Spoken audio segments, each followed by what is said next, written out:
প্রতিটা মানুষ আমরা মৃত্যুর ঠিক আগ মুহূর্তে যদি চিন্তা করার সুযোগ পাই, তাহলে প্রত্যেকের চিন্তা আসবে যে আমার জীবনে কি কি করার সুযোগ ছিল অথচ আমি করিনি। অতএব জীবনের প্রতিটি মুহূর্তকে, প্রতিটি সেকেন্ডকে মূল্যায়ন করা উচিত একজন মুমিনের জন্য।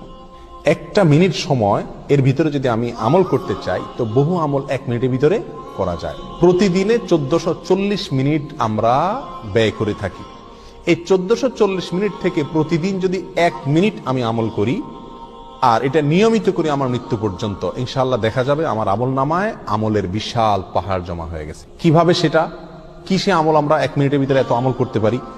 কয়েকটা আমরা নজির স্বরূপ বলতে পারি। 1 মিনিটের ভিতরে আমি যদি সুবহানাল্লাহ পড়ি, 1 মিনিট সুবহানাল্লাহ পড়লে 100 বার সুবহানাল্লাহ বলা যায়। এটা পরীক্ষা করে দেখা হয়েছে, আপনি পরীক্ষা করে দেখতে পারেন। সুবহানাল্লাহ সুবহানাল্লাহ সুবহানাল্লাহ গুনে 100 বার সুবহানাল্লাহ পড়তে কতক্ষণ সময় লাগে? সর্বোচ্চ 1 মিনিট সময় লাগে। 1 মিনিট আপনি 100 বার সুবহানাল্লাহ পড়তে পারেন। আর 100 বার সুবহানাল্লাহ পড়লে কি হবে? সহিহ মুসলিম হাদিসে আসছে, নবী সাল্লাল্লাহু আলাইহি ওয়াসাল্লাম বলেছেন, কেউ যদি 100 বার সুবহানাল্লাহ পড়ে, আল্লাহ সুবহানাহু ওয়া তাআলা তাকে 1000 নেকি দান করেন। 1000টি বিনিময় আল্লাহ তাআলা তাকে কিয়ামতের ময়দানে দান করবেন 100 বার সুবহানাল্লাহ পড়লে। তাহলে প্রতিদিন যদি আমি 1 মিনিট সুবহানাল্লাহ পড়ি শুধুমাত্র, তাহলে প্রতিদিন আমি 1000 করে নেকির মালিক হয়ে গেলাম। 30 দিনে 30,000। এভাবে হিসাব করেন সারা বছর, সারা জিন্দেগি কি পরিমাণ দাঁড়াবে ইনশাআল্লাহ। 1 মিনিটে আরো কি করতে পারি?